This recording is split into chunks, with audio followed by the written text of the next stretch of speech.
not a secret or anything. Oh, it's, oh, there it is. Yes. Come on, come on. Yeah, I don't know if it's YouTube or what. Um, okay. I think we're live, ladies and gentlemen, but I'm just going to do, yes, we are cutting and pasting, and here's my guest performing. You blew me aside, but more than thought we said goodbye, tossed and turned until it seemed you had gone. But here you are, with wish I could give you, but you're here to stay. It seems I met you when my love went away. Now every day I start by saying to you, good morning, holiday. What's new? Start haunting me now. I can't shake you, no how. Ooh, just leave me alone.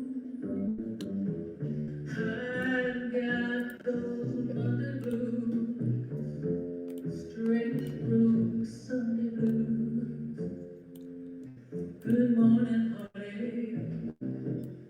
Here we go again. Good morning, honey. You're the one who knew me well. I might as well get used to hanging around. Good morning, holiday. Sit down. Start to me now. I can't shake you now. Please just leave me alone. I've got those Sunday blues, straight through Sunday blues. Good morning, honey. Here we go again. Good morning, honey. You're the one who knew me well. I might as well get used to you, just hanging around. Good morning, honey. See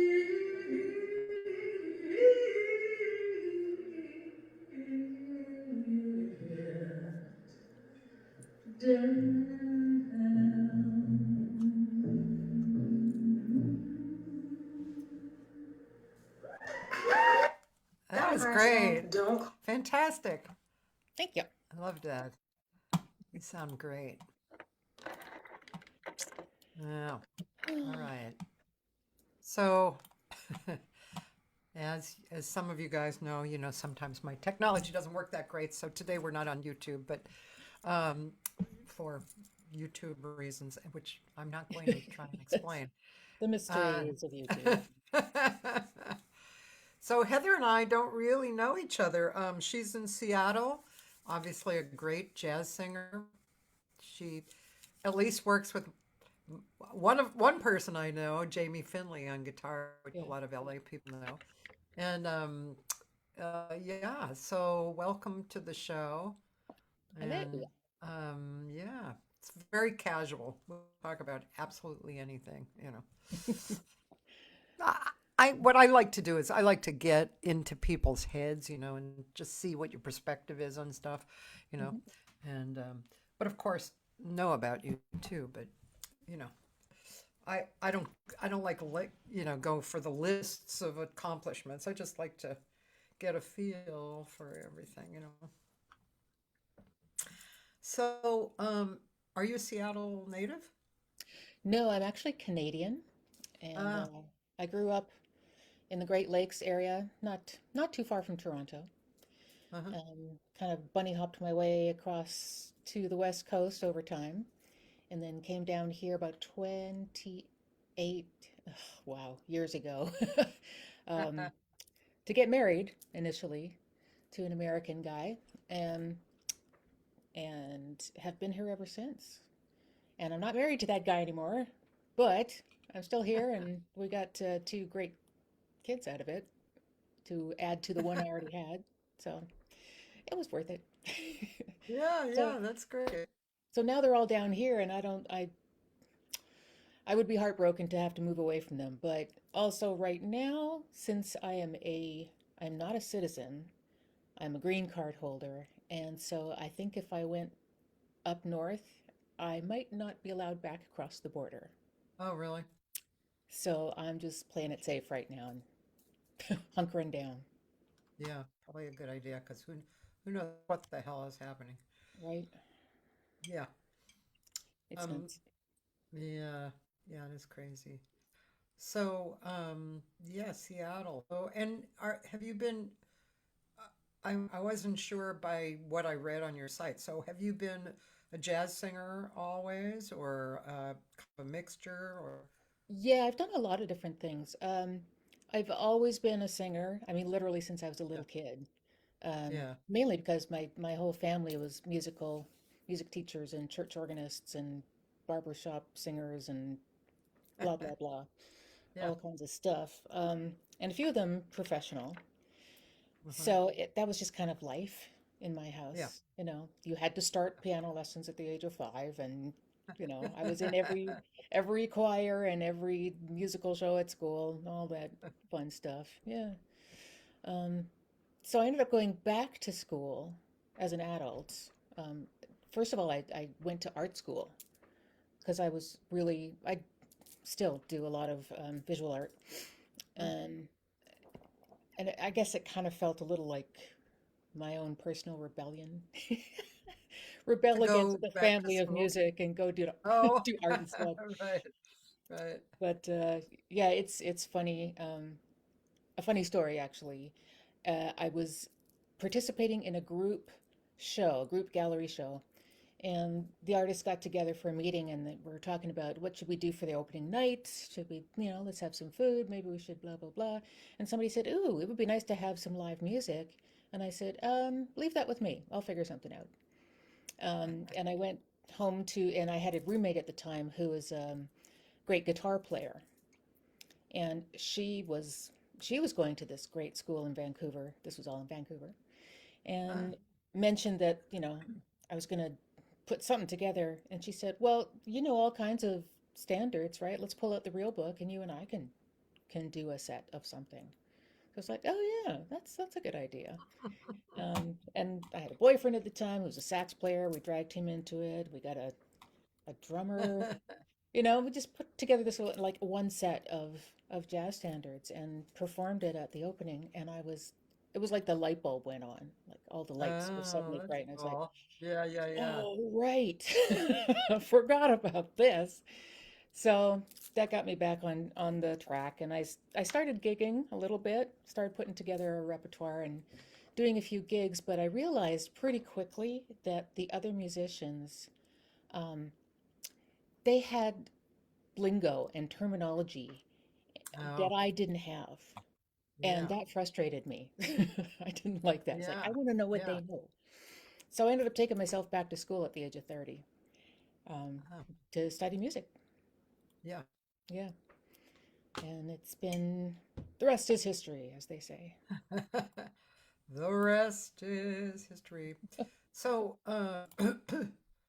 yeah, I mean, yeah, I had a little bit of that too. I grew up in a musical family, and So I started singing when I was born, and I had twin sisters 4 years older than me, and they sang. And my Nice. dad was a sax player, my mom was a singer, and like you in shows, every show or whatever. So we used to do that a lot, and yeah, we started performing really young. However, I did not have an art background. That's great. I'd like to see your art. Can I see it online somewhere, Oh, or you could show it I to me? think that, um, gosh, could I find some quickly? I don't know. I do have a few pictures. Having having moved as many times and as far as I have has meant that a lot of things have been sort of left behind. Yeah, Anything too large to take with me, or anything too fragile. And so I don't have a lot of my older works with me anymore. I do have a few. Um, but I started you working during still? COVID. I started working again. So Yeah, I I was just do, going to ask. Yeah. yeah, I'm making new stuff now. And I have What a what lovely little uh what do you shed. work in? Mostly You have a shed? acrylics. Yeah. Acrylics? Yeah.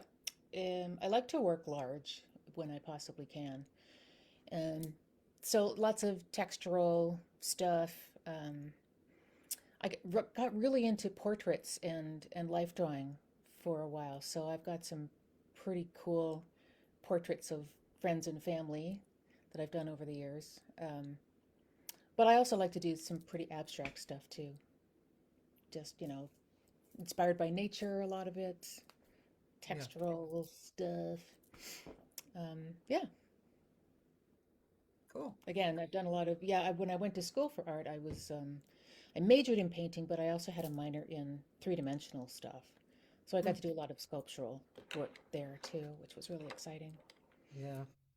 Art is really it's a really beautiful experience to get into. Yeah, yeah, Yeah. loved it, loved it. Yeah, that's great. Um, so these days, it looks like you're teaching. That's one thing. I do teach, yeah. Yeah. So do you Not a lot teach? right now, but Yeah.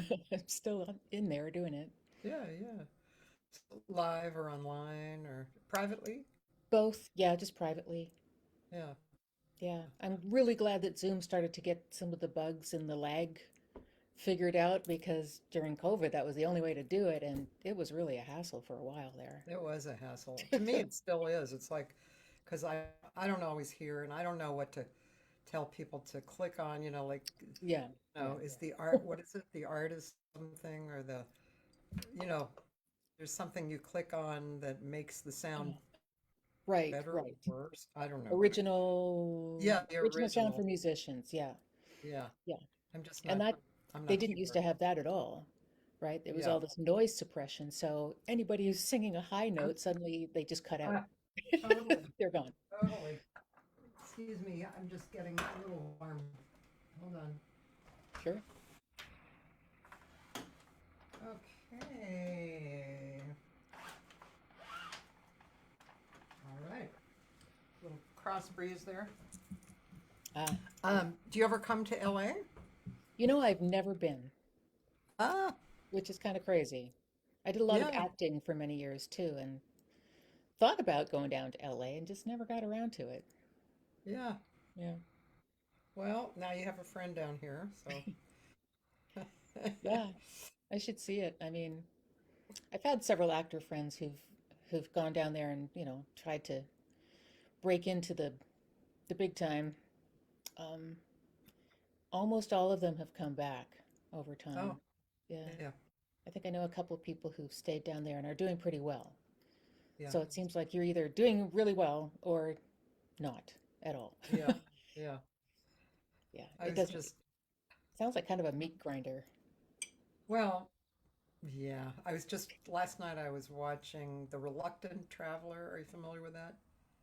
No. Gene, oh, sorry, what's his name? You know the actor, but let me just take a quick look. Uh, it's on, it's on, I, it's on uh, Apple TV. Oh, Um, Eugene Levy. oh yes. Wolf Jean, fellow Canadian. Oh God, he's just so anyway. What he does is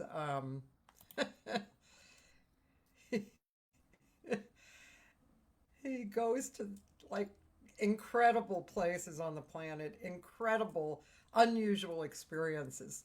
So last night we watched the first one actually, which he went to Finland and he went to Lapland, which is up at the top of Finland. And, he had this experience, and he's basically a Jewish guy from, Hmm. from, normal living, right? And it was, you can imagine, it was so funny. He's so charming Yeah. and so real. And the experiences were so, you know, totally different. And Finland is supposed to be apparently the happiest people on the planet. I've read that. Yeah, three-quarters of Finland is woods. Huh. Three-quarters, that's a lot. That would So make me anyway, happy. so he by the end, it was really a lovely ending actually. He was sitting around, I don't know if it was in a tent. I think it was in a tent. And drinking and eating over a fire pit with about six people. And they're all adorable, smiling. I mean, really gorgeous smiles. And basically, they were, um, they're, they're disconnected from, for the most part, social media, politics. I mean, they're disconnected. He asked them what the three important things were to them, and they said family, nature, and animals. Sounds good. And they asked him, and he said family, food, and golf. But I can get into that, right? And he said, golf may seem, not so deep. He said, but it's very deep, which it is. Oh, But anyway, but it reminds you, it's like life is not just what we know. Life is, can be really different and disconnected from all the crazy technology and all that stuff, and it could just be like real life, yeah. Yeah. So yeah, Kind of miss those days. And it's funny that um, the young'uns, like my kids, I guess my oldest might remember the days before the internet, at least a little yeah, bit, but the others, they've never lived without it. So they've always had these things, social media and videos and memes and all the rest of it, but it's hard to describe what life was like without it, right? They just can't yeah, picture it. Yeah, yeah. because it was I different. guess it's kind of like us, like how we always used to hear, I walked 20 miles to school in the snow, like Uphill both ways. Yeah. yeah. Yeah, kind of crazy. Yeah. Yeah, that's why I do really like when parents encourage their children to get out into nature and kind of limit the phone.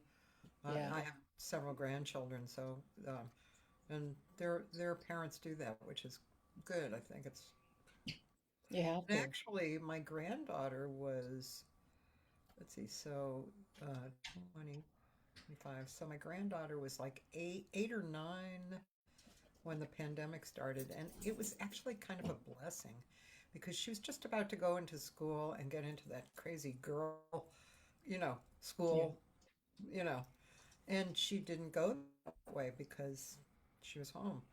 So I thought that was really, I I actually thought it was great. yeah. It was So actually, I have to say, a blessing for me too, personally. Um, it got me to slow down and, yeah, kind of study mindfulness. I mean, yeah, people have been telling me that for years. Oh, you gotta be present and you've gotta yada yada yada. And I was like, oh yeah, it sounds great.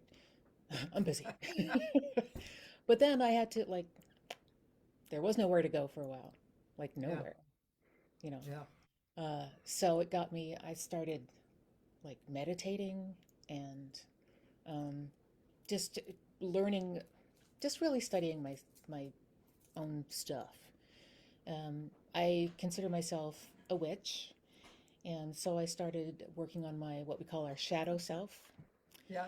Yeah, and figuring out a whole bunch of, you know, um, emotional and psychological stuff I'd carried around for a long time, and how I could um, view it differently and therefore deal with it better. And that was enormous, and it has stuck.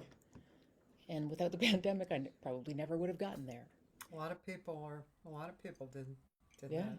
It's amazing, really beautiful. Actually, I started this show on the first day of the pandemic. Oh, wow.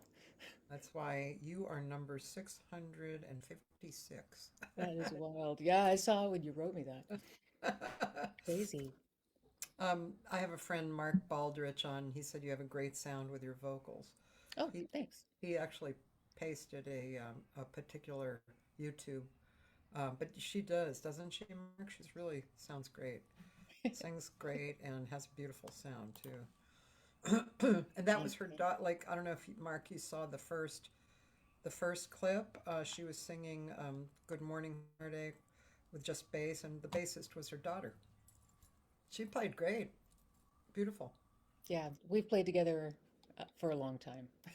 Yeah, yeah, Like basically since they were in high school. yeah, yeah. Yeah. That's great. Okay, I have to ask since you actually said it. Um, you said you're a witch, so can you explain that a little bit more? Because I nobody ever says that to me.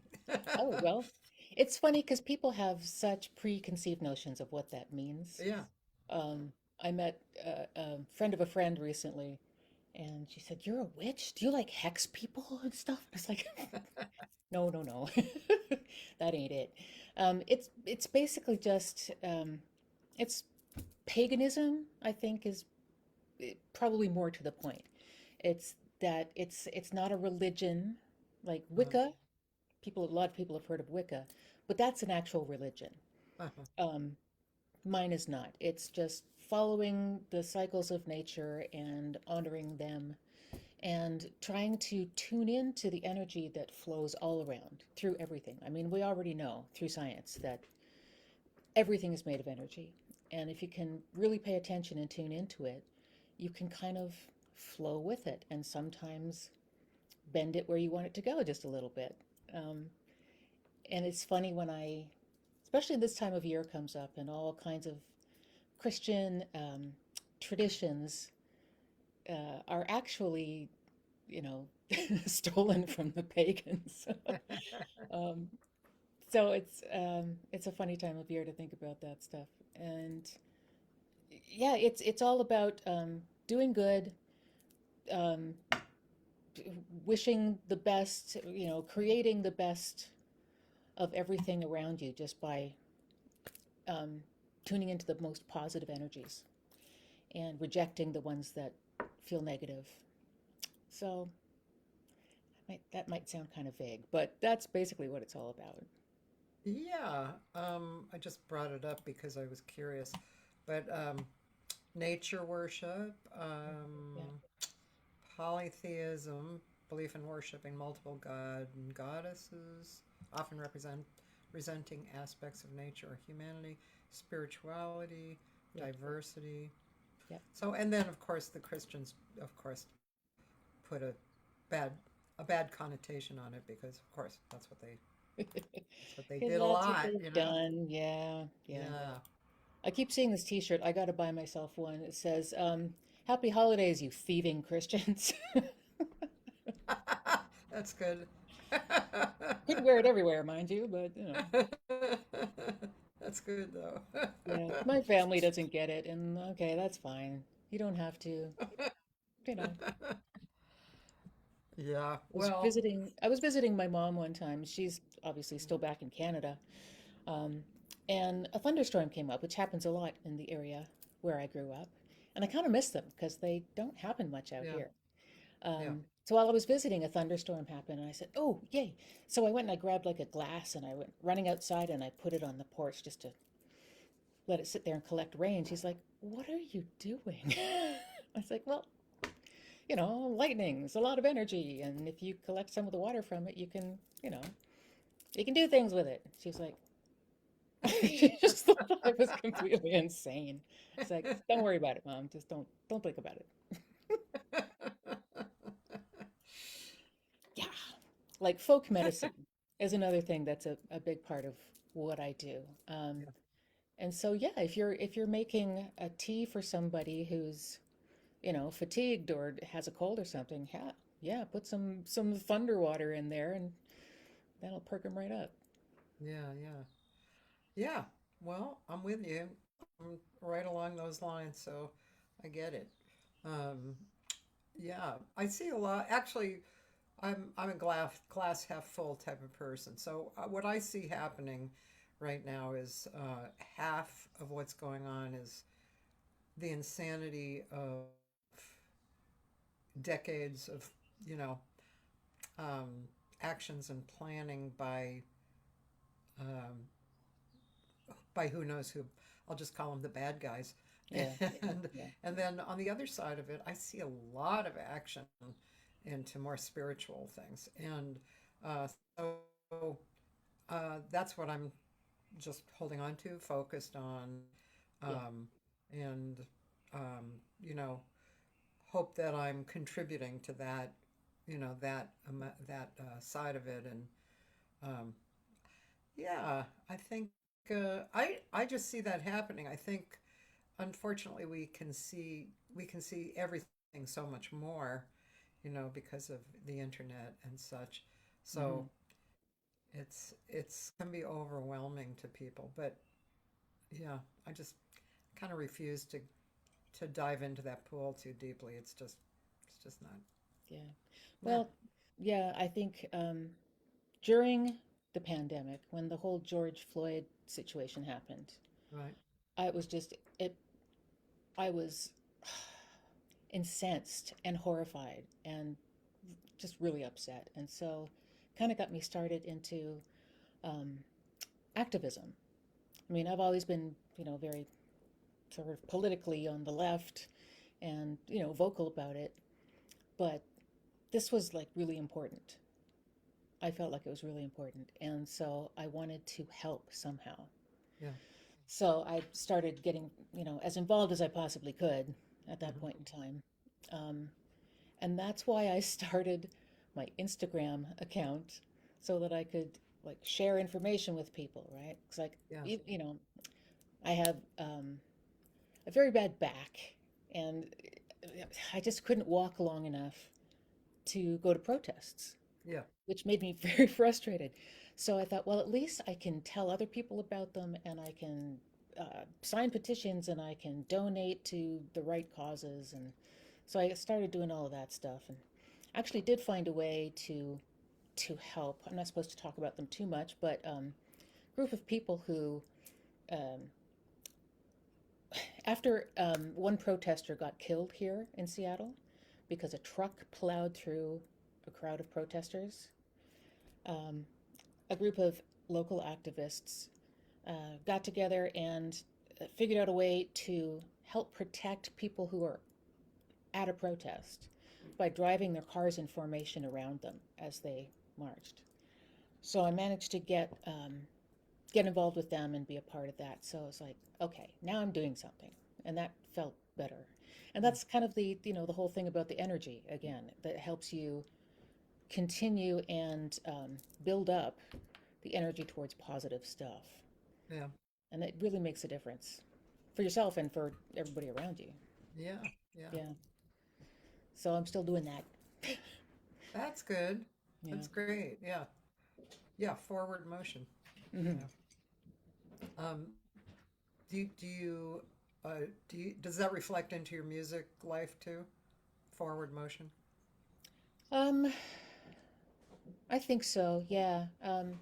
I'm working on a lot of originals right now, and some of them are old tunes that kind of got shelved.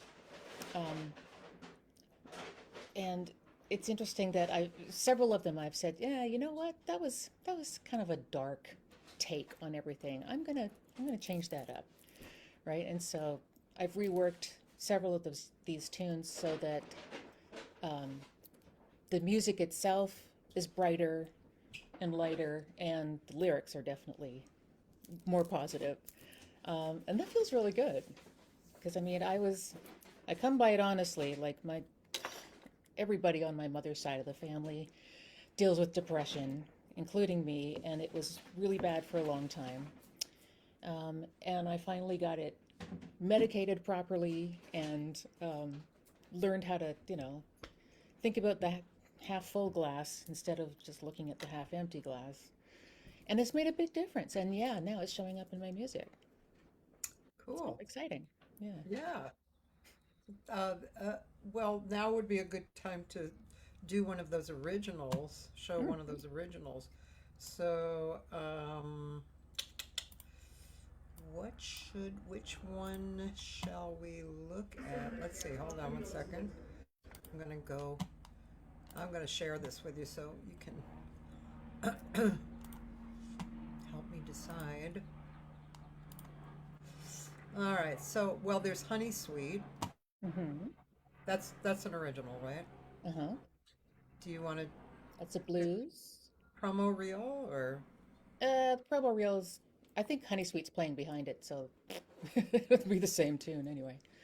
I mean, there's a live version too at Egan's. I just Hmm. wasn't sure about the sound, like how well the sound was. Yeah, it's not bad. It's not terrible, Yeah. but it's probably not as good as some of those other videos. But yeah, that live one is from the CD release show for the first album. So that was fun. That was a fun day. Okay, let's play it.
cool tune.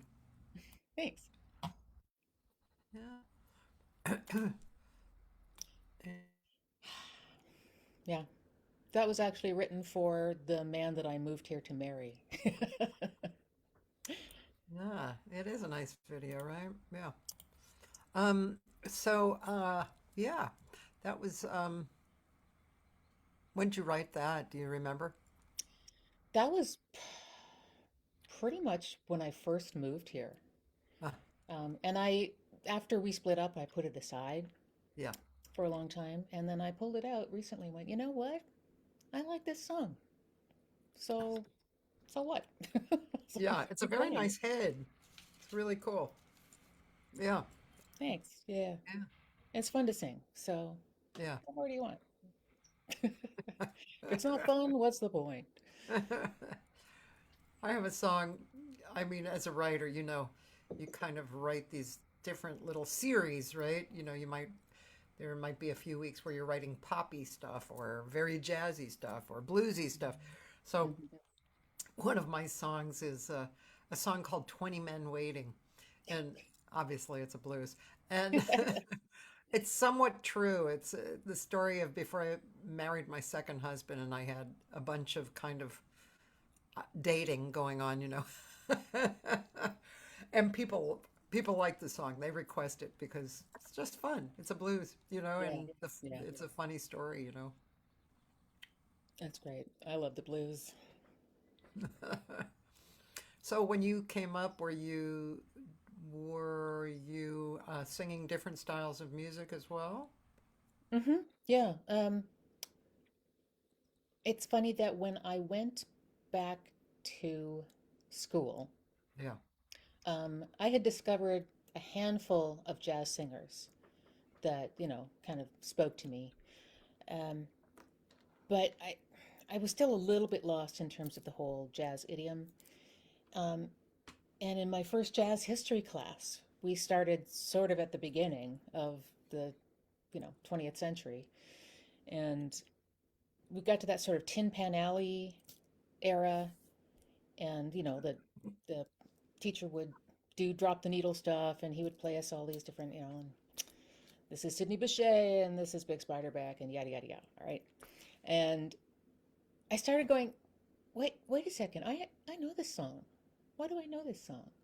Huh, I know this one too. And I realized eventually that it was because both my parents were barbershop singers. And the barbershoppers do arrangements of those songs from that era and slightly beforehand too, like the gay 90s and so on, yeah. all the time. Ah, So I'd been hearing these songs as a kid. wow. It's Yeah. like, oh, so it doesn't have to be four-part da da da da, it can be actual jazz. Wow. So that took me right in, and then I was hooked. Yeah, but of course I kind of grew up musically along with the history as it was presented to me. It's like, oh, I love these early tunes. Oh, now I love the big band stuff. Oh, and now I really love modern jazz. And now I really love fusion. It just kind of went on and on. But yeah, so I've sung lots of different stuff. And I was lucky enough to record backgrounds a couple of times for other people. Yeah. So I got to, arrange some harmonies, and some of it was pop, and some of it was sort of rock, and some of it was jazz. Yeah. So Yeah. that's, yeah, big fun. And of course, I grew up as a teenager on rock and roll and pop Yeah. music. Yeah. So there's still a lot of that in my heart. Yeah. Um, Actually, you probably probably noticed on both the albums, I've done some reharmonizations of those old tunes from my youth, Utes, two Utes, um, and that's been really fun because they're songs that will stay with me no matter what. But having transported them into a jazz format is Yeah. just super fun for me. Yeah. Yeah. Like what songs? Well, like, let's see, Free Man in Paris, did Oh, that yeah, yeah, one, yeah, yeah. Joni Yeah. Tune, and Dirty Work. Oh, I think one of my favorites is "Closer to the Heart." It's a Rush song. Yeah, that's Canadian amazing. Canadian content. Yeah. Um, and I've had a lot of help, can't lie.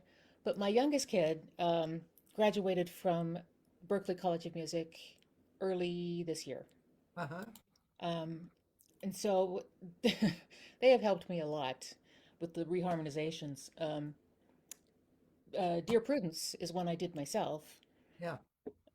But yeah, Aiden is their name.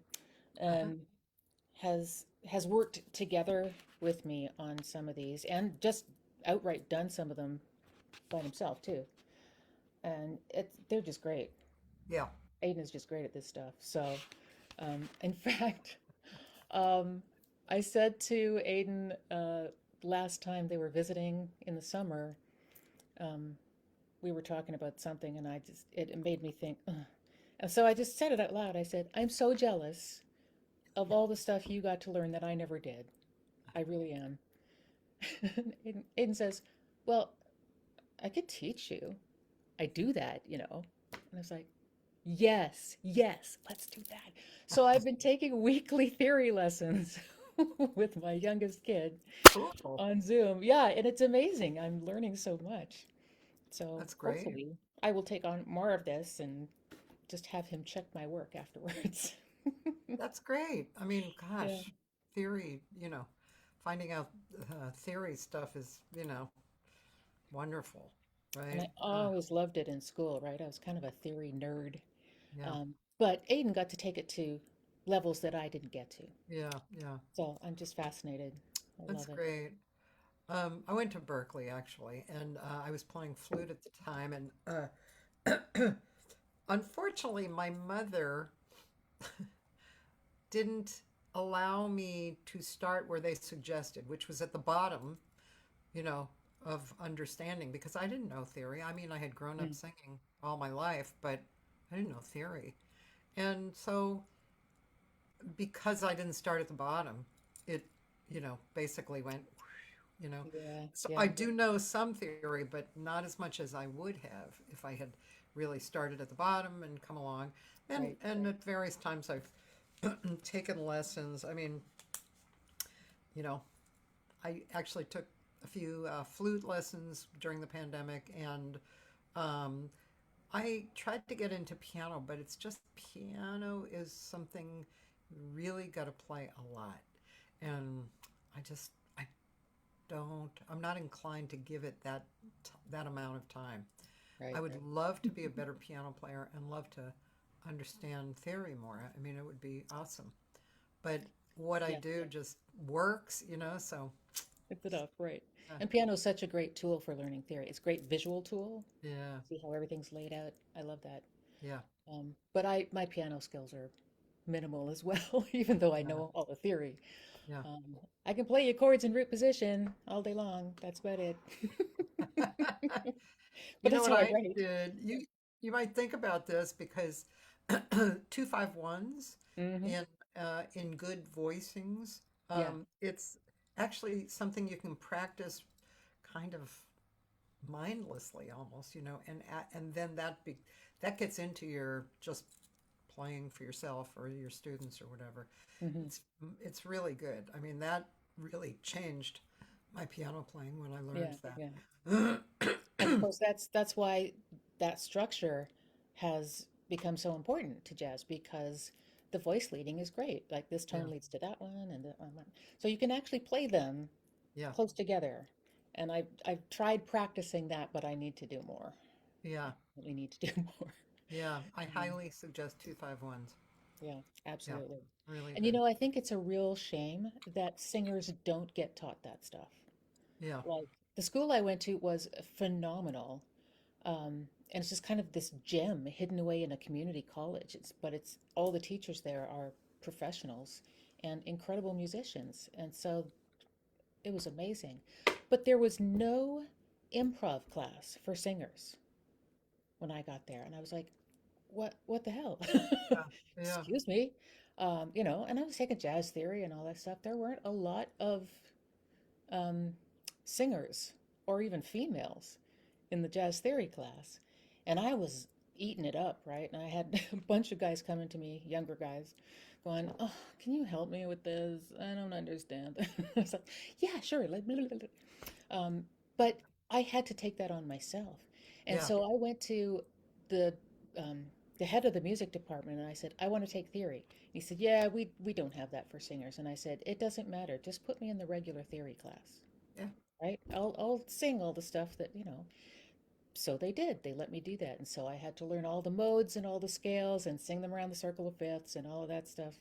And it was great.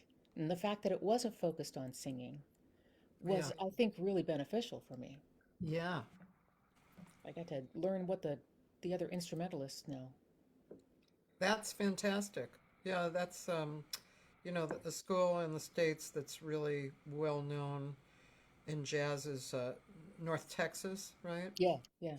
And that's what they did in the beginning, like when they started having singers like Gretchen Parlato and what's her name? I forget her name. Anyway, at the beginning singers, yeah, that's what they did.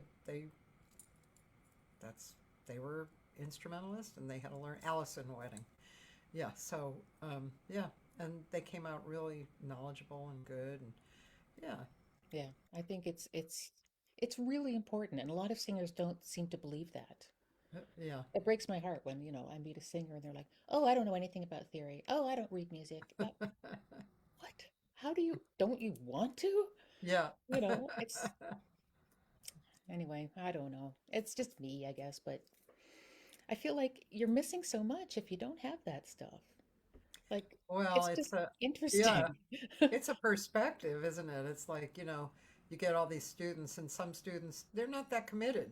They would like to be a singer for, a little bit more narcissistic Yeah. kind of things, and they don't care.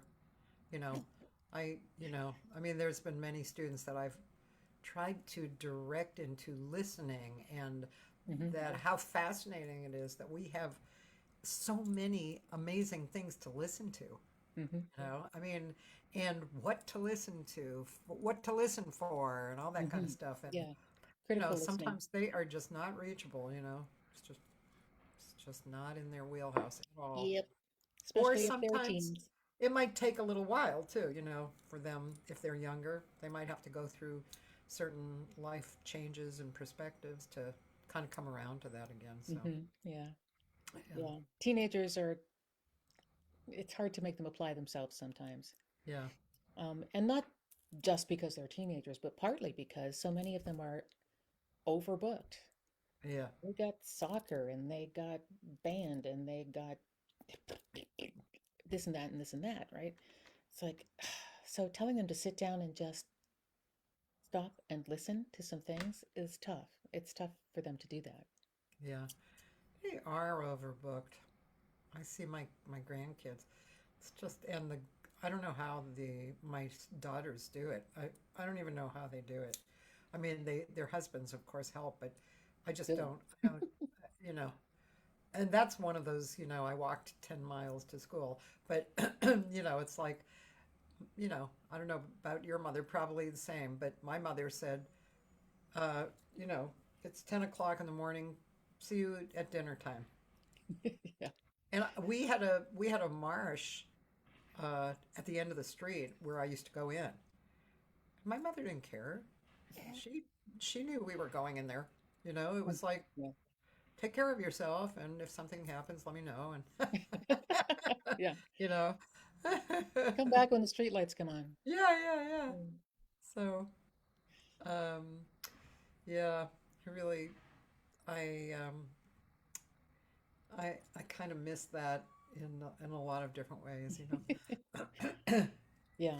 I mean, we learned a lot by um, trying and sometimes Yeah, failing, making mistakes. yeah, yeah. And the helicopter parenting is kind of preventing that from happening. I know. So So disagree with that. Yeah, I was personally, I would, with my kids, I would make them try things. yeah, Um, and if they didn't take to it, no worries. Yeah. I made everybody take a little bit of piano just so they understood, they could listen to music and understand things a little bit. Um, it didn't stick for the first two. But of course, like I said, the oldest picked up the bass Yeah. in middle school and stuck with it. But the youngest one, man, um, he has just run with it. Oh, really? Yeah, Oh, started he's the one drumming. who taught you. Yeah, Oh, yeah, yeah. the youngest. So it's always like, try it out and see how you feel, Yeah. right? Not to force them into stuff, but just to give them opportunities. Yeah. Yeah. Take them to the theater, take them to a dance performance, right? Yeah. See if anything clicks. Yeah. If not, that's fine. Yeah. Yeah. Yeah. I didn't let them loose like on their own too much, being in a big city, but Yeah. um, not like my parents could do. Oh well. I had a wonderful thing growing up in that my grandparents um, owned a little cottage on a lake, and they had bought it like decades before and built it themselves. And they had convinced other family members to buy adjoining lots. So it was like this huge sort of family compound Oh, yeah. right on the edge of a little lake in Nice. Ontario. And it was great. I mean, if anybody ever says to me, okay, go to your happy place, that's right where I go. It was, I went there every summer, right? Every summer. And it was great. They would um, turn me loose, and there was a creek nearby that ran into the lake, and I would catch minnows and frogs and, butterflies and then let them go. And, just kind of tramp around, climb trees. It was amazing. Yeah. And my kids never got to do that Yeah. per se, you know? So it's a thing that's gone. Yeah. Yeah. And Does your once my family still own that area? Nope. Yeah. They have over time finally, like, I guess, you know, subsequent generations, like my age, my cousins, Yeah. and then their kids gradually got less and less enamored of taking care of it Yeah. and going there and spending time there. So I hear now that they're all gone. They've all been sold Oh, off. So shame. sad. Yeah. Yeah. So sad. That is a shame. Yeah. Yeah. I rarely get to do things like that. Go to the lake and go to somebody's little place. And I miss that. I really do. I mean, the beach is nice and I can go do things in nature, but that particular feeling, I'm from Boston originally, so Mm. yeah, the water and the lakes and the woods and that is something I really miss. I've always missed that part. I've been out here 50 years, Mm. so yeah, I miss it. I really do miss that. Well, um, we are fortunate here in Seattle that there's a lot of that. Yeah, There's a lot of forest, and we're pretty close to the water, ocean. Yeah, it's great. Ferry rides, you know, yeah, that's fun. yeah, yeah. Nice. So, let's see. Um, these days, uh, I noticed it said you also do voiceovers. Do you work in the studios a lot for that or singing? Uh, Weirdly enough, there is not a lot of commercial or jingle work here in Seattle. It mostly happens in LA. Oh, But I was an actor for a long time as well as singing, so yes. it just kind of seemed natural to get into voiceover. And I've done a handful of things here. It's last couple of years I've not been landing anything, but hope springs eternal. Because it's usually nice money when you can do it. Yeah. I worked for a time at a place in here called the Seattle Voice Academy, Hmm. as a singing teacher primarily, but I landed a few voiceover things through them as well. And it's kind of cool, but it's hard on your voice. as you know, talking is a lot harder on your voice than singing is, usually. So if you do it for hours, yeah, you really feel it afterwards. So you kind of have to be careful. I especially have to be extra careful now because I had a vocal injury 3 years ago now. Oh, I totally forgot about that. Yeah. Yeah. Well, Did I you, mentioned I had a bad back. I'm sorry, did you ever hook up with my friend Lisa Rich? I did, yeah, Oh, yeah. good. We Okay. had an email chat, but I'm sure we'll talk some more. Yeah. Okay. So I'm sorry to interrupt. Oh, So no yeah. problem. Well, the bad back thing was my discs were deteriorating, and a few of them were getting really bad, and I was like growing bone spurs on some of my Mm. vertebrae, so everything was just kind of a mess. So I had some vertebrae fused in my low back, um, but I needed the same thing in my neck. So a year after the first one, there's like, okay, we got to do your neck now too. And I said, okay, uh, I'm a little worried about, is this going to affect my voice at all? Because I had heard that it could. And surgeon, who was really, really good, he said, oh no, we don't go anywhere near the larynx, but we have to go in through the front. And I was like, what? He's like, but we don't go near the larynx. It won't affect your voice at all. It's like, it might be a little tired afterwards, but it'll come right back. I was like, oh, okay. So we did it. And what he didn't really think about was that they have to cut through some of the tiny muscles that control your larynx. So yeah, the larynx is fine, it's all left alone, but it became a lot harder to control. Um, so it was a long road of recovery to get back. And I honestly still am not all the way back to where I was before. I've lost some range. Um, but wow, it was scary. It was scary as hell. There was a while when I thought, okay, I have to prepare myself for the fact that it might not come back. And I have to learn to be okay with that. Um, but I had a really great vocal coach. I happened to know her already. So I was like, help, help me.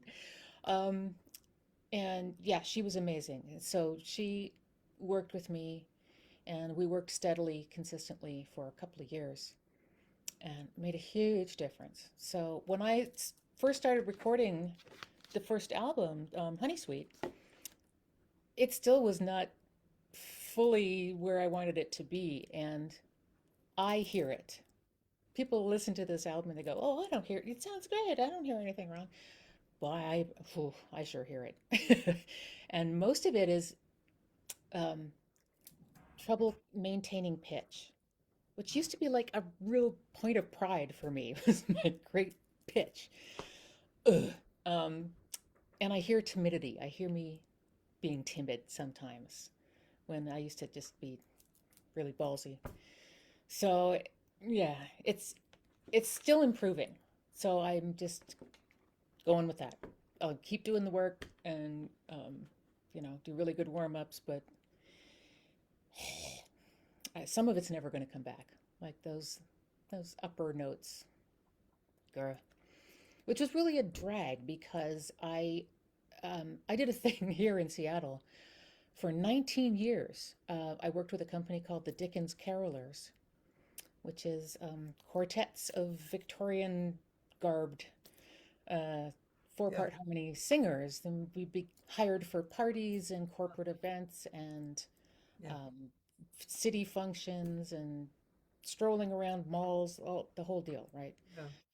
And it was wonderful. I loved it so much. I was the alto section leader for a number of years. I was the costumer as well for a few years. Um, and it was like this huge part of my life and my identity. Yeah. And uh, last year I had to finally say, you know what? I can't do it anymore. Mm. Because stamina was part of what I had lost. Yeah. And it takes a lot of stamina if you're going to like sing 6 gigs in a day, Yeah. Yeah. Um, and there were like mm, just a handful of arrangements that went up to like D and E 5, and I couldn't get there anymore. And it's like, I don't want to croak out there, you know, or Yeah. drop out and leave part of the chord hanging. Yeah. So I finally had to say, guess what, guys? I guess I'm done. Oh. And I was really, really sad. And I'm Couldn't still you a move bit down sad. to second alto? There is no second alto. It's only 4 parts, so we get soprano, Oh. alto, tenor, bass. Yeah, Oh. that's Yeah. it. In fact, it's I was as the section leader, I was on the audition panel Yeah. every year, and we had so many guys come in to say, and we'd say, "So what voice part do you sing?" I say, "Oh, I'm a baritone," and they're like, "Well, guess what? You got to choose. You could either be a tenor or a bass." Oh, yeah. But yeah, it's, I still feel the dearth of it in my soul when Oh. Christmas time rolls around now. I miss it, but I gotta roll with the punches, you know? Yeah. Gotta Yeah. keep Yeah. going. Yeah. Well, that's yeah, that's really hard. Um, yeah. I used to see a teacher who was like a child prodigy, and he taught a lot of classical people and um, young men choirs, and he's an excellent teacher. And he had had his vagus nerve, Oh, yeah. vagus nerve, um, damaged. And so I mean, he could sing when I met him, but it wasn't what he was Yeah. kind of geared up to do. And I've I have had a lot of interesting growth with my voice. I have this chronic cough that I've had for about 30 years. And Oh, um, so over the years, it hasn't, strangely enough, it hasn't hurt my vocal cords. However, it made my body react in a certain way, hmm. which was not using air and not, not making the vocal cords and air work together. So I had to, um, I've been studying for a number of years to try and get it back. I mean, it's like, I mean, I was always studying, but, you know, uh, very committedly for this. It was, let's see, 20, I don't know, last 10 years or so. But so I've learned some really interesting things, which is, I remember when that teacher that I was just talking about, he said, stop analyzing. And I said, I'm not analyzing. I was very like indignant because that was definitely not what I thought I would be doing. And he said, yeah, you're analyzing while you're singing. So I checked it out and he was right. I was analyzing. I didn't think I was, but I was. And that, like you said, kind of you're intimidated, or the sound is kind of withheld Right. instead of Mhm. released. And that that has so many layers. Yeah, I mean, there's subconscious layers, and you have to be really brave and active in your practice and looking to come up with what is that, and you know what's that shadow hiding behind the door. I mean, they're so subtle. yeah, yeah. So in the last year, I've really discovered some new and different things. I have a new teacher I love him. He he's classically based mostly, but he gets me. He gets that I'm a teacher, that I'm thinking, and like we have these wonderful discussions in the classes, and um, I can honestly say my voice has improved from where I was, because for a while I was like, and people would say, "No, you sound fine," but to me, the production of the voice was so wrong that I just wanted to quit. It was just not that I wanted to quit singing jazz and all that stuff, but I just wanted to quit because it wasn't satisfying to me, and it was a bummer. Yeah, So yeah. yeah, but now it's changed, and I'm not 100% perfect, and I doubt that I will ever be Cecile McLaurin Salvant, but I can hold her up as you know, a great example of what I think that my body should be striving for. And yeah, but the levels, the layers, the subconscious, the subtle stuff, it's the voice is not for you know, lightweights. It's not an easy instrument. I mean, it's a super challenging instrument for because it's tied into us, Yeah. you know. Yeah. Yeah. So much of what we do is psychological. Yeah. I Yep. say that to students all the time. Me too. Yeah. And I think other instrumentalists don't always understand that, right? Because Yeah. it's not this thing that's removed from you. It's like, your saxophone is here, and if you get your fingers moving the right way, then you get the notes you want. It's not the same. It's literally part of us. And so it's hard not to feel like you're being judged if Yeah. somebody doesn't like what you're doing. Even if Yeah. you're doing it well. Yeah. There's always going to be somebody who doesn't like what you do. Yeah. And yeah, oh, it's You so know, hard to separate that's a them. good point because when you think about it, instrumentalists definitely go through their own Yeah. emotional and psychological problems, but it seems different than the voice. Now, maybe because just simply that the voice is the body, Hmm. you Yeah. know, it's not a saxophone outside of yourself. So the body has messages and reactions so all by itself, Yeah. you know. Yeah. And so I guess that's the difference, you know. There is no remove. It's literally Right. in here, in your head. Yeah. Yeah. Yeah, yeah. So you have What's to be something kind that you, yes, you have to be to kind. yourself. Yeah. Yes. Sorry, I Um, cut you off. no, that's okay. What other kinds of things do you stress for your students? I always talk about breathing because even somebody who's just um, singing it as a hobby, just because it's fun, and like it should be fun. That's kind of the point. Um, but so many people, um, as they grow up and live in this society that we live in, so many people hamper their breath and don't even realize it. You know, uh, And it's like you can't drive a car without gas and you can't sing without air. So let's talk about where the air's coming from and where it goes and how you use it. So I always start with that, even if it's just a little bit.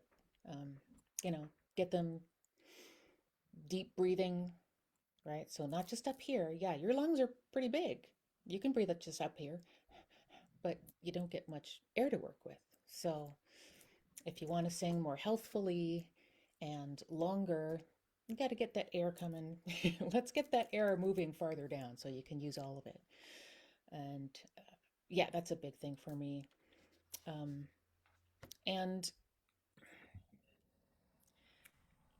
I have taught so many teenage girls over the years, and it's always a huge problem for them because they're going through all that stuff that we all went through as teenagers, and especially as young females in this society. Um, they are censoring themselves all the time. And I have to, it's always a big job to get them to let the sound out. Allow yourself to make sound, to take up space in this room, Mm, right? Because they're always like trying to make themselves small. And I'm like, yeah, yeah, no, you're important and you are allowed to take up space. So let's do it. Let's let that sound out. Because your tongue gets in the way or you get, nasal trying to sort of withhold everything. It's like, I want you to let all of that sound out. If we don't like the sound, then we'll modify it. We'll tweak it, but let it out first. yeah, yeah, yeah, Yeah, that's a tough one. yeah. And that's so psychological Yeah, too, you know. I mean, exactly. during the pandemic, I wrote this little book, Oh, um, and mm, what this book was kind of years of noticing that singing technique and singing jazz and life all had the exact same lessons. And so I I just I wrote it down into a book. And just because, I had nothing else to do. And yeah, but I've always noticed that, just like as an example, communication. So you need communication in life, you need it in singing jazz, you need to have this idea or concept that you're communicating. And communication, I mean, when you use it in voice technique, it solves problems. You Mhm. know, you allow that. But as you said, it really touches on permission to take up space. And I mean, there's just so many different things that yeah, it really touches on. So yeah, I really agree with what all those things you said. It's great. Yeah. Um, yeah, And I think it's hard you when I get adult females, um, it's like it's worse sometimes because they've been doing it even longer. They've been, yeah, holding back even longer. Um, so yeah, and everybody always says, "Oh, I don't want, I hate hearing myself. It sounds what," and I said, "Well, that's because you're hearing it differently than the guy over there or anybody over there, yeah, because you're hearing it like three different ways. yeah, That guy's only hearing it one way, um, you know, through your body and ambiently and yada yada yada." So once people realize that, they go, oh yeah, okay. So I try and convince people to record a little something of their practice every week. yeah, If you want to share it with me, great. It'll help me, plan the next lesson. But even if it's just for you to listen to, yeah, it'll help you understand what's going on in here a whole lot better, and hopefully break down that barrier of thinking that everything sounds terrible, because it yeah, doesn't. yeah, yeah. Or as my teacher says, you're not going to like your sound probably. Yeah. So you like your real sound, and so you're going to have to find something else to like about your voice, because for for years you're used to, like, to your point, for the older students, for years you're used to making sound and liking certain sensations and sounds Right. that may not be the best. Yeah, Hmm. it's really deep. It is. And I have to tell that to students a lot too.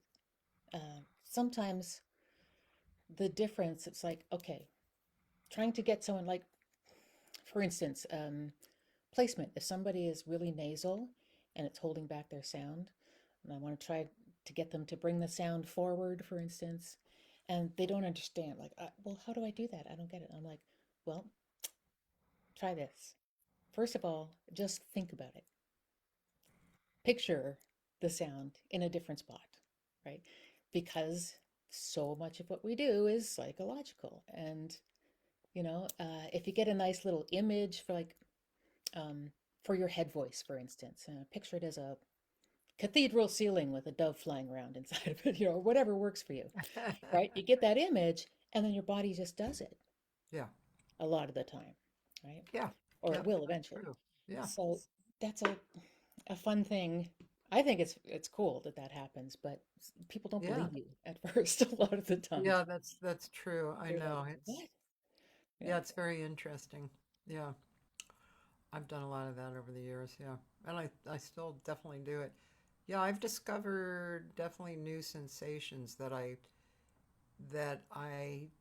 that go along with what I think the voice should be. Hmm. Like listening to somebody, as I said, like Cecile McLaurin-Salvant, I get this sensation and concept of what her body is doing, and what she's doing. And so I can have that concept, but to actually do it and feel it myself is very different. Yeah. And yeah, the timidity factor, and that of course can touch in all, all kinds of ways, right? For all different reasons and stuff. Oh yeah. So yeah, I really like teaching. I like to get behind people. I imagine that I'm getting behind their head and coming in from this side, to see how they're looking at Yeah. stuff. Yeah. I really enjoy that. Um, and it's a few years back, I think during the pandemic, actually, I redid my website so that it would reflect my more spiritual nature. And because I really didn't, I'm not interested in teaching people who want to be Beyonce or that kind of thing. Right. And it worked as far as people finding me on the web and then calling me for that because they picked that up. It was good, they Nice. were ready for that. Um, so um, I I hardly get people who aren't somewhat aware and committed. I heard this one student, well, she came for a few lessons. She was an adult, a young adult, not super young, but maybe in her 40s. And she had sung different styles like cabaret and very maybe a little bit of R&B, and she and very boldly, her sound was bold. And hi, Veronica. Oh, how nice of you to come. Um, let's see. So she, I heard a recording of her. She had gone into the studio, and I always find this very interesting. So the first thing I noticed was her non-releasing, Mm-hmm. right? It really sounded like she was holding her air and her sound back. As the song went on, there were moments that she didn't do that. And there was a voice, like really a beautiful resonance, you know. It would, but it on the small side, but it was really her voice. It was beautiful. Yeah. But then she would go back into that it's like a whole different action, right? You know, right now I'm going to hold back and not let the air go and hold my body tight. And Mm-hmm. here I'm going to just not even think about that stuff. And there's this little There it is. quality, Yeah. and her communication skills were really decent, so it helped that side of it. But I think that's a really obvious and fascinating thing about singers, that they and me too, they can do that. They can have these uh, different ways of action, and of course the challenges is to blend that and to make that blend a higher level, right? Yeah. Yeah. Yeah. Yeah. It's endlessly fascinating, really. Uh, yeah. How it all works and how you can make it work differently. Yeah. Yeah. Yeah. Yeah. Love that. Um, so let's see. Um, what are you what are you doing live these days? Whew.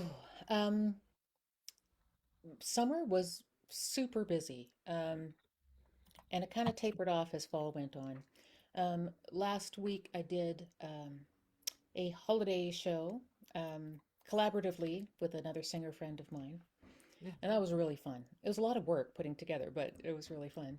Yeah. We did kind of a what we call an alt Christmas Oh, show, really? right? So all kinds of tunes that are unusual for Christmas, or that you might not have heard before, or you might not have thought of as holiday tunes, that kind of stuff. So that was a Yeah. um, But I've been playing a lot of mostly smaller joints around town. Um, just getting out there. I got to do a couple of other interesting things I got to do this fall. Um, with that same singer, she wanted to do a big show for Joni Mitchell's birthday. So she got four of us together, four singers, and um, a band, and we did this big sort of tribute show, all Joni's music. And that was amazing because I got to do some tunes that I've never had a chance to sing before. Yeah. And we got to back each other up with harmonies. And oh gosh, I love singing harmonies so much. And of course, I don't get the Christmas carols now, so I'm missing that. Um, but that was a great show, and it was packed. We sold out this Oh, place. It was like, oh, yeah, you gotta love that. yeah, yeah, you do. And just before that, I got to do a show, a double bill, a saxophone player that I really love and who's on some of my recordings, Kate Olson, um, is just a great composer as well as a great player. Um, so I asked her if she would do a double bill with me. Yeah. Um, and she decided she was going to do um, some stuff with a group of her friends who are all composers. And so they were going Mm, to do a whole set of original music. yeah. And I was like, oh, that's a great idea. Hmm. So I like worked up some of the stuff that I had been sort of chipping away at, and I did a whole set of originals too. Cool. And that was amazing. Because until you get them out there into the world and into people's ears, you don't always know for sure what you've got. I Yeah. mean, sometimes you can tell, but sometimes you can't. Yeah. So that was very informative for Mhm. me Yeah. in terms of continuing to write. Um, and it was gratifying to have my tunes received so Yeah. well. I was like, oh, phew, okay, it works, you know. And I found a couple of things that didn't work that well. I was like, oh, okay, I'm going to change that. You know, but all through the spring and summer, I was playing a lot of places, just little clubs and bars and what have you. Yeah. Yeah. So I'm lining up some stuff for the new year. Yeah. Got a few things ready to go. There's a wonderful place here in Seattle called the Seattle Jazz Fellowship, Mm, um, and it's a nonprofit, and it was put together by famous local trumpeter Thomas Marriott. yeah. Yeah, Oh, I and know his name, Thomas Marriott. yeah, Yeah. you've probably seen him, heard him around. Yeah. Um, Great guy, incredibly talented, and he put together this space Yeah. as a place where local musicians, particularly, could always have a place to play and would always get paid, because, gosh, you probably know we so often work for much less than we're worth. Yes. Um, so he's got it set up as this nonprofit 501c, and it's supported by certain grants and other things like that, but mainly by people buying memberships. Oh, And you can buy a membership. You can be like a patron and give them like $300 a year if you want, um, which I did the first year. No, I didn't have that much this year. But you can also just buy a regular membership for $60 for a whole year. And that way you get to come in and see a lot of the shows for free. Um, if you're a patron, you can bring guests as well. But even for the regular membership, wow, you can get to see incredible musicians, hear incredible music for like wow. practically nothing. And there's something going now like 6 nights a week. Yeah. For a while, it was only like three, but now he's got it going all the time. So I got to play there at the Wow. beginning of January, Oh, and now I'm going back to play there again um, in a few weeks. And so it that feels like a sounds really big great. deal. Yeah, because everybody who's anybody locally Yeah. plays there. Let me And write that down because oh, yeah. There's a woman here who's been coming to these for, you know, no, thank you. Okay, all right. Um, there's a woman here who has been coming to these noontime hangs forever. Joyce Glasgow is her name, and she's Seattle based, and she Oh, knows a lot. She's an artist, and I asked her if she knew you, and she said your name is familiar, but she surprisingly doesn't know you. And she's happy to get acquainted with you. So I want to write down. It's Thomas Marriott's mhm. program, and what is it called? Seattle Jazz Fellowship. She's probably been there, I bet. But If she hasn't, they've got a new space and the sound is even better than it used to be. oh, So new space. definitely go.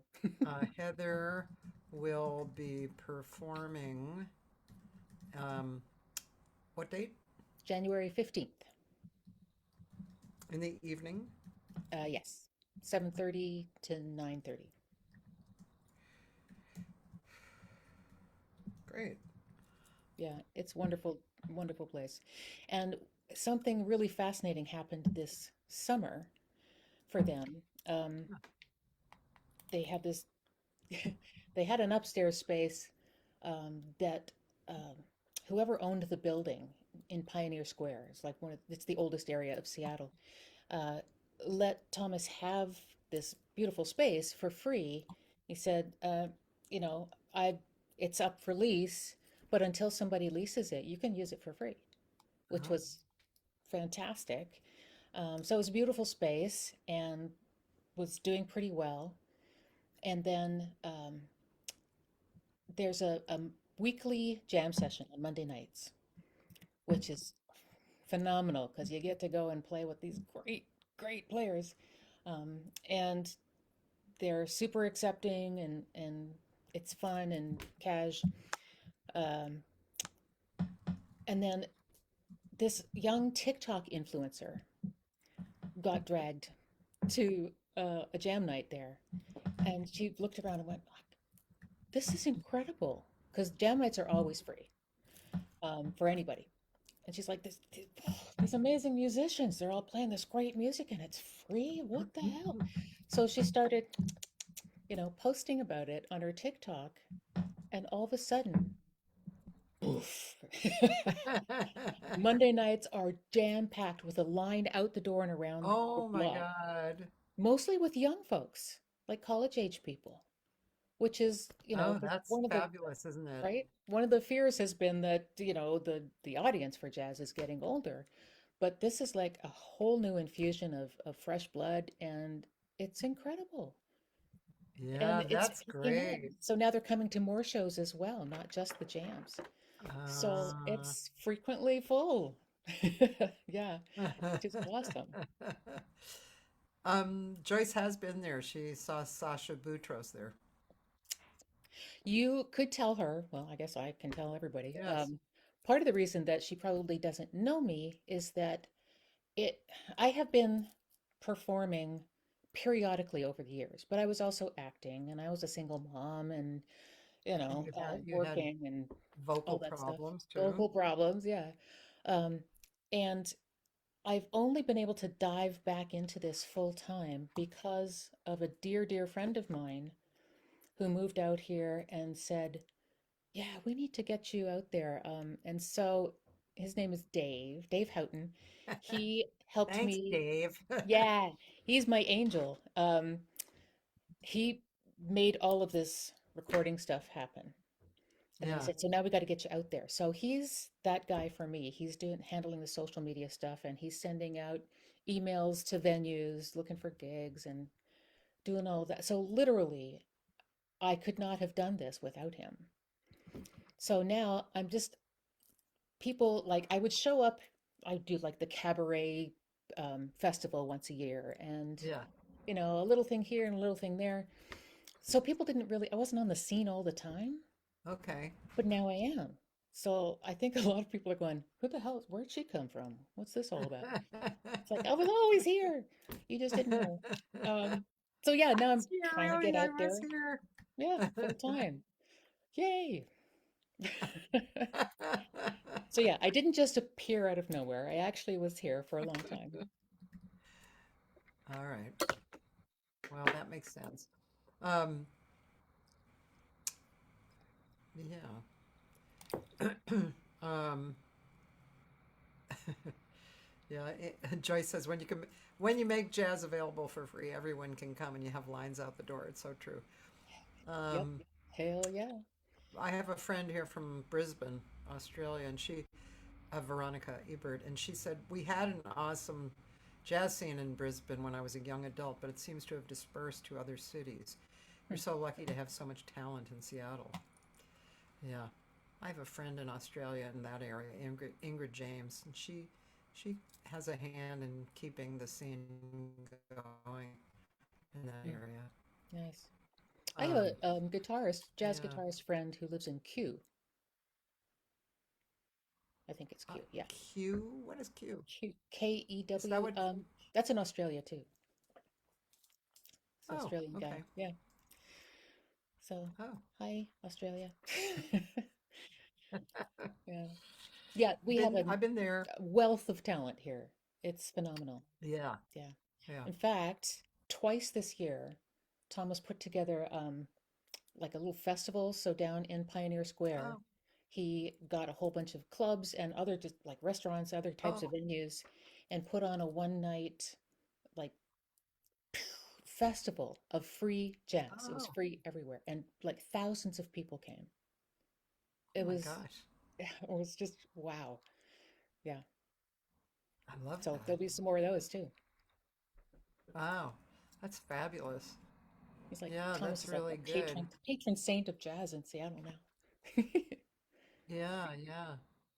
Yeah, I guess over the years somebody had mentioned him. I think I reached out, maybe even for that location, to come.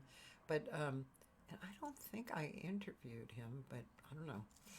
You Oh, never know. he You would be a never great know guy. because 606, Right. I can't remember everybody. Sometimes I say, we have to interview you, and they say, you already Yeah, have. And you I'm already like, did. oh. Well, if you haven't talked to him, he I would try and be stick. really interesting guy to talk to, for sure. Yeah, yeah. Maybe you can send me his email and I can Yeah, reach out through email. sure. Yeah. I will write that Um, down so I don't forget. and by the way, you were asking about too this club that I reopened here. Oh, yeah. So it's definitely not a secret, but it's so before the pandemic, actually, I think it was 2 years before the pandemic, for 2.5 years, I booked this very interesting room. So Disney Hall has a very solid location downtown LA. It's near the Dorothy Chandler Pavilion, and so it's like a very kind of artsy area. And so literally on that corner, there's one of the corners is it's funny. There's a small mini mall. Small. That's an extra word I don't need. There's a mini mall, and inside there, in the corner, there is a Vietnamese vegan restaurant that's been there a long time, years, called Olac, and they have award-winning food. There's a chef there who's cooked all those years, and it's not just like, oh, nice vegan food. It's like amazing vegan food. It's really unusual. Cool. So you walk in the restaurant, which is not that huge, and you walk to the back, and the original owners of this area built a lounge in the back, a Oh, bar, a club, and it's small, like 50 people, hmm, and a small stage.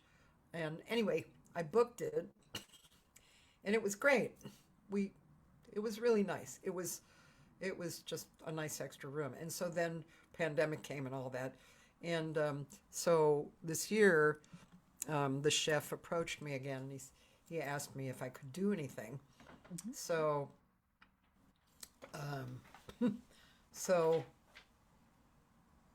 I engaged a friend of mine who's a really stunning singer and a very outgoing, gregarious, handsome guy, And so his name is Sidney Jacobs.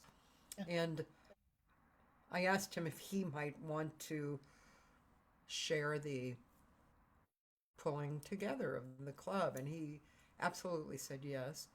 So now we've been kind of partners for the last few months pulling together. And I know Joyce, she said, I love that a vegan restaurant has jazz.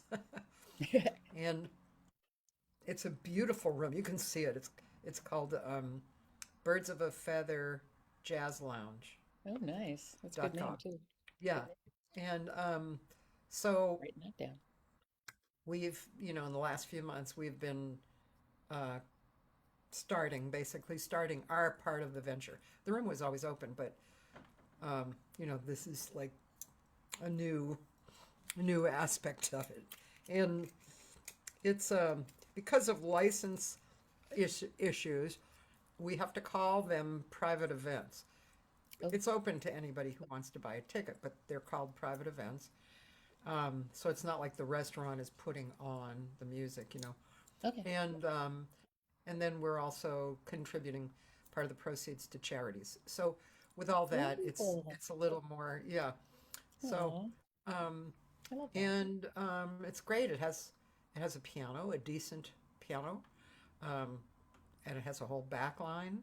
The sound is we upgraded the sound. We put some of our own money in, and we upgraded the sound, the lights, um, and the food is amazing. Plus, good and bad, but in this case, I think good. There's no alcohol. Oh, The reason it's good is because all ages can come. right, right. So yeah, so we're still kind of in the running stages of getting all this together. We want to get the arts high schools involved and the colleges um, and for teachers, their students, if they're under 21, they can come see them so it's been terrific. Um, you can even record there because the board, all you do is bring your laptop and your Logic and plug in, and you got it. So it's Wow, really quite nice. Yeah, that's wonderful. yeah. Oh, Tonight, actually, we're doing something for those of you in LA. Dimitri, let me see Matheny, his. No, Dimitri Matheny. Yeah? no, No? Oh, close. okay. I know that he plays down there Close. sometimes. I, I don't see him around this area very much. Anyway, tonight is Birds of a Feather.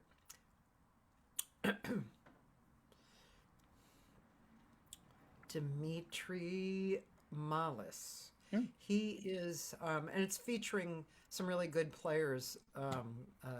Chris Wabich on drums and Jerry Watts on bass. But Dimitri plays oud, ooh, and yeah, he's a really interesting guy. Plays oud and other instruments. Let's see, what else does he? Well, multi instrumentalist.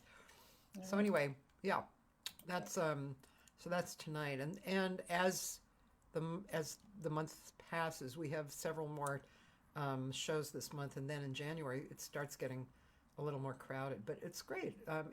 Mostly Saturdays people are picking, but there's Sundays, there's brunches or evenings, and then during the week like tonight. So pretty cool. Wow. How exciting.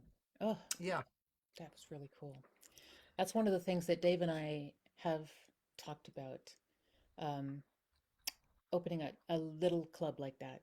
yeah, So I don't know. We'll see. Actually, there's a little backstory to this. Dave and I knew each other in high school. yeah.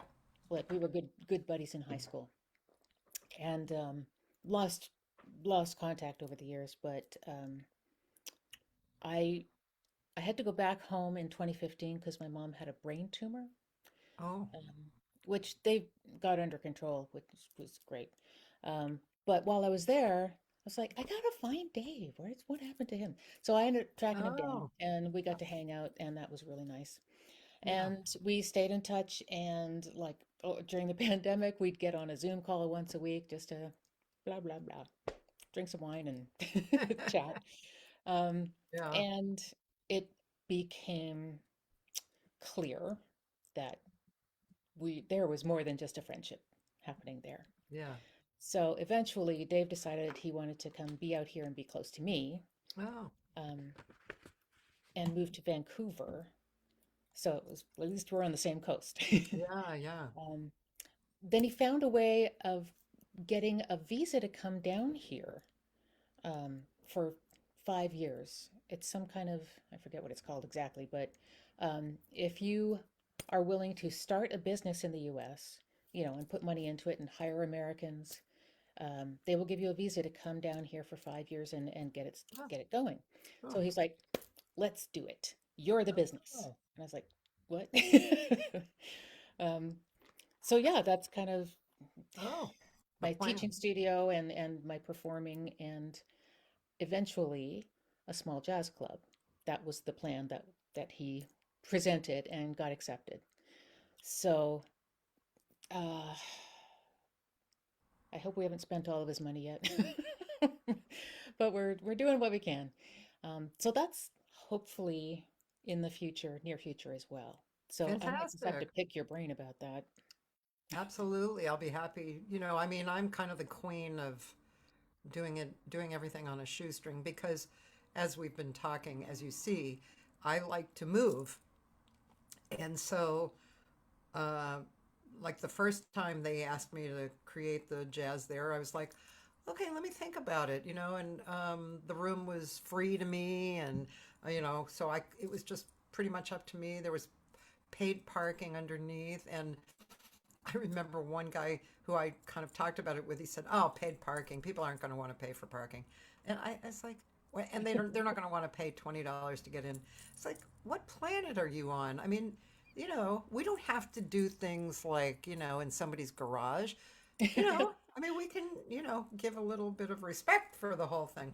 Right. So, so that this time when it's open now, it's definitely a step higher because Sydney and I both put money into it, and there were real specific things that we did. But you can really, you can get things like I have a friend who's an engineer who's done engineering for me, and he's a sound guy, a touring manager, and so he's very smart, really sweet, a sweetheart, and he did a lot for me regarding this. And several things he did was locate these various things that we wanted, like a soundboard, on Facebook Marketplace.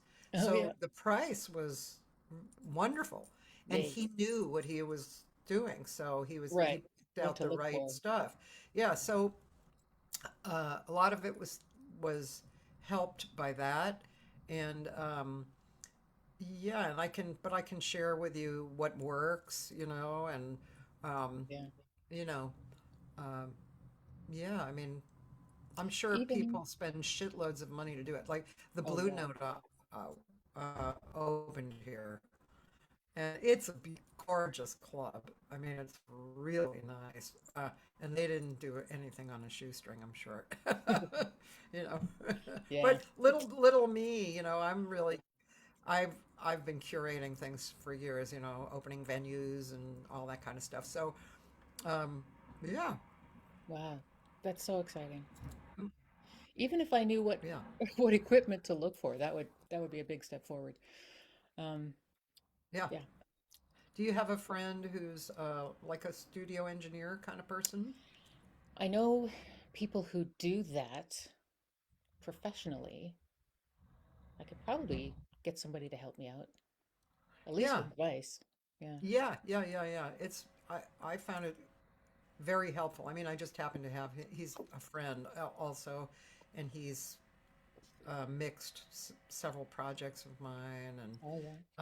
but he's also like a tour manager and a bit of a musician himself. And so and he has his own home studio, professional Wow. home studio. So Wow. um, I was just very lucky to have him, you know. So, but I think having somebody on your side like that is good.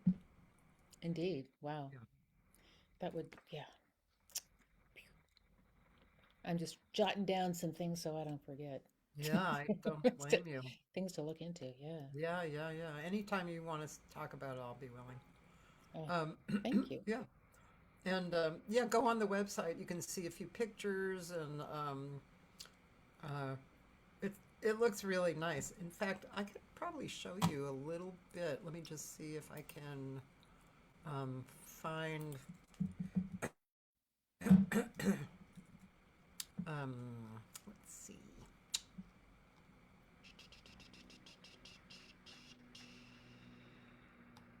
Where are you, baby? Come on, I know you're here. Well, maybe you're on Sydney's Facebook. Let's see.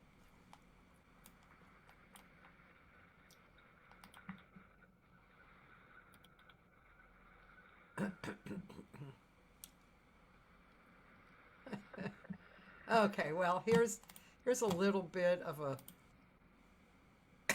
You can see. Excuse me. So I'm ready to go at Birds of a Feather Jazz Club. We have our first act coming up. I believe it's going to be Marlon Martinez. I'm just loving what it looks like. You guys got to get here and support it. It's going to be just a wonderful venue.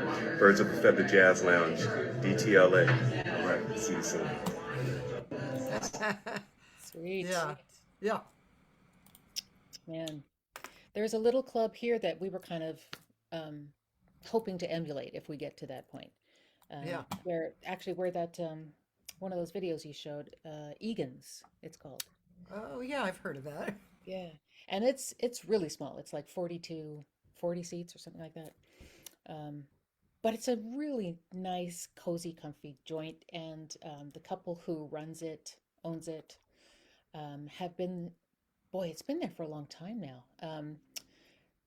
They and I were both part of the Music Boosters parent group when my oldest kid was in high school, and of course was in jazz band and all the bands, because their kid was a sax player, mine was a bass player, right?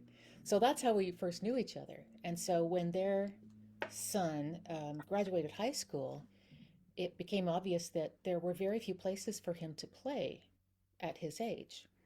And so they got the idea to just open this club. It's like, well, no, you can play whenever you want. And it's been going ever since, going strong. So I was like, that's about the right size. That's what I would be interested in Yeah. dealing with. Anyway, it's a lovely place. It's cool. Yeah, I'll have to Hold see on. if I can find some more pictures of yours. Yeah. So this is my cough. I Right. take this. Oh yeah. This has been saving my performance and speaking voice for years. It's natural. It's from England. Oh, I found it in England, but there's a lot of singers who use this vocal zone. got it. You use Basic. a nebulizer? I've used them. I've because it's been so long. I've tried everything, Mm. and sometimes things work for no more than a week, but they work. Mm. And then the last thing I tried was one of those. Hold on.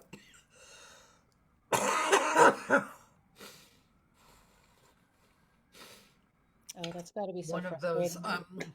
asthma type sprays that worked, except my voice was aggravated. So I stopped because I don't, it's not worth it to me. Right, right.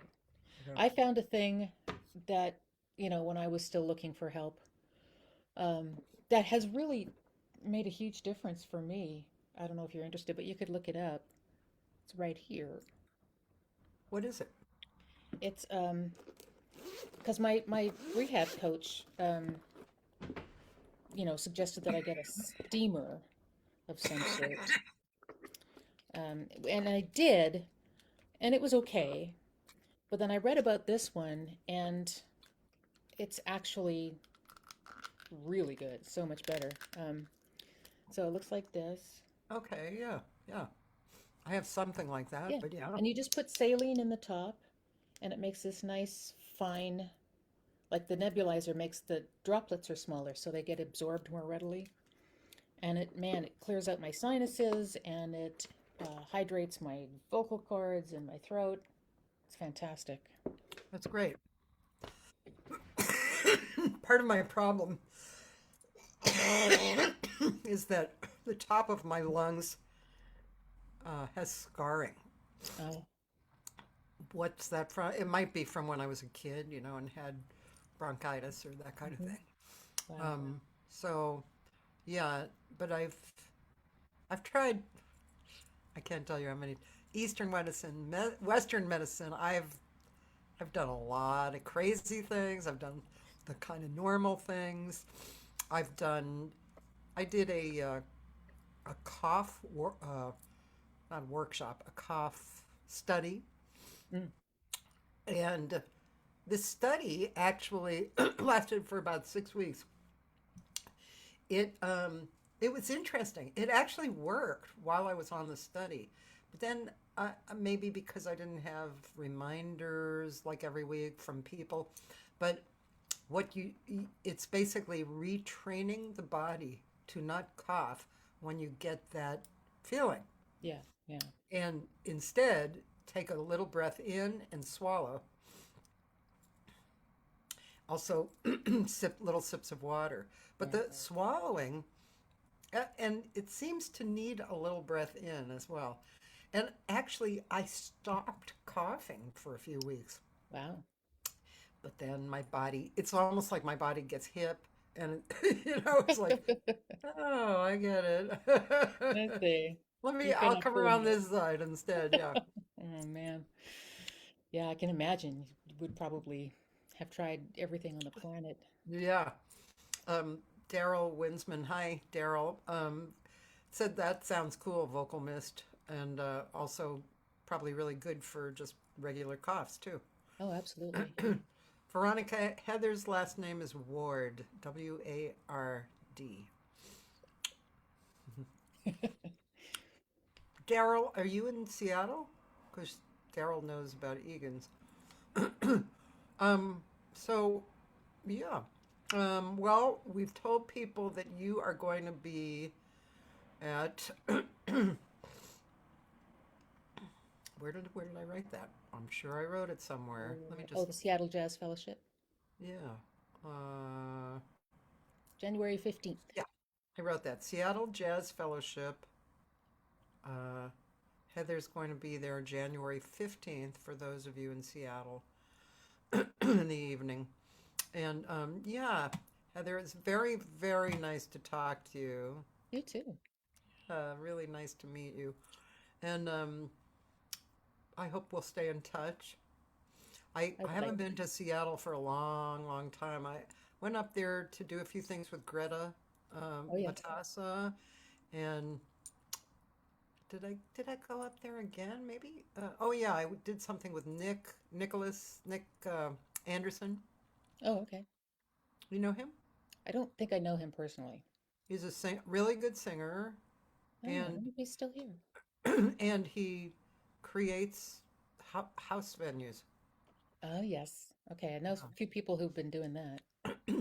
He's really nice, really good singer, and yeah, so I went up there for him too, but haven't been there in a long, long time. It's so beautiful up there.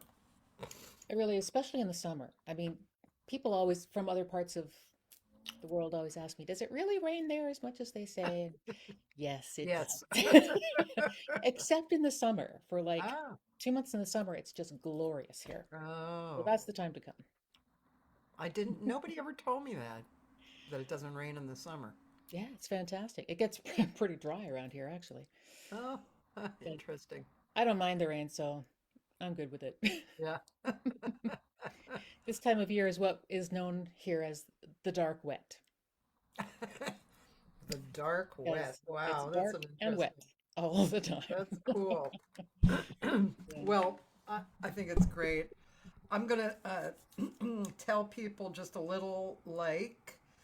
Well, first of all, I wanted to say tonight, if you're in LA tonight, come on over to Birds of a Feather jazzlounge.com, but buy a ticket first online.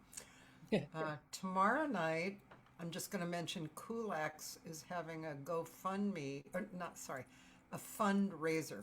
Kulak's was another place that I had gotten into helping last year, like in 24, I guess. For the whole year, I brought in jazz artists. Very interesting if you ever wanted to do this. It's a very unplugged environment, and he's been there for 25, 30 years maybe. Wow. And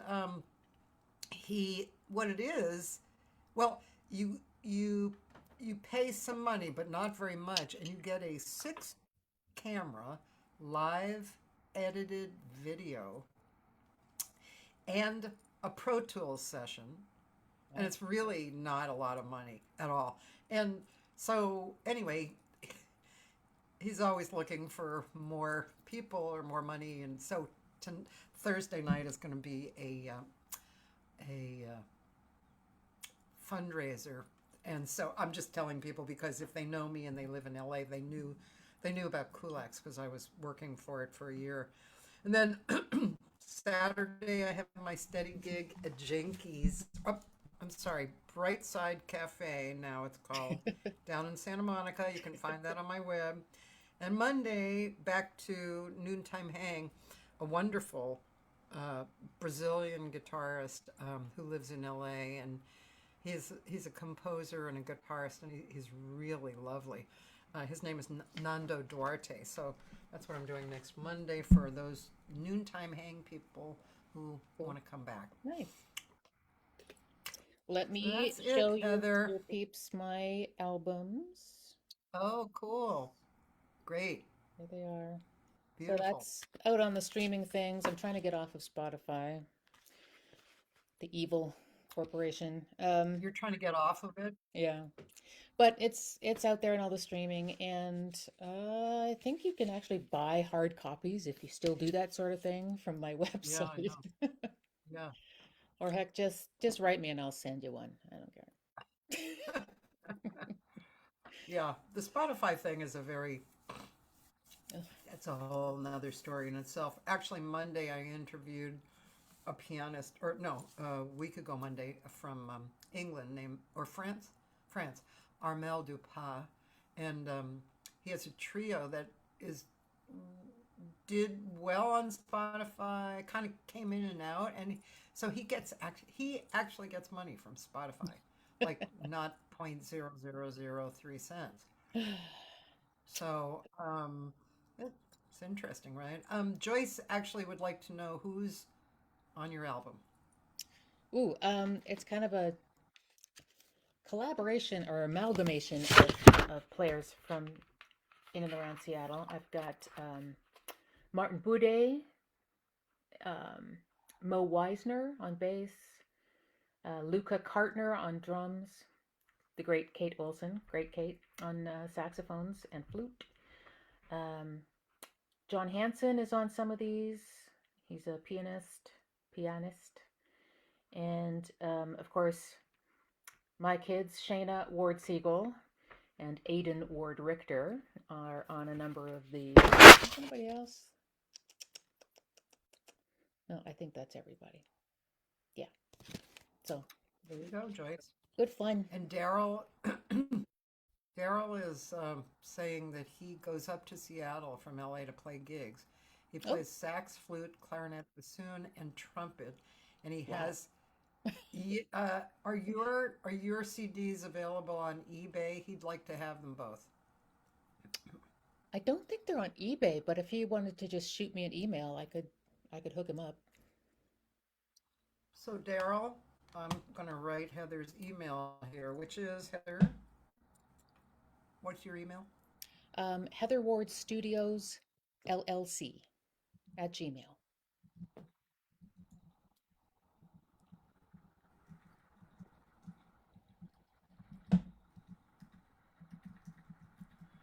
Great. Heather Ward Studios LLC at gmail.com. There you go, Yeah. Daryl. Contact her. Okay. Thanks, Heather.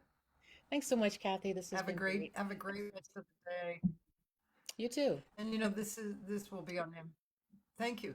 This will be on MP4 if you want to go and download it. And also, it lives on my Facebook. And I will Okay. be posting it to YouTube, even though YouTube was not friendly today. But I will be posting it there. Well, happy holidays to you and all your fans. Thank you. You too. Whatever you celebrate, Thanks. have joy, have peace.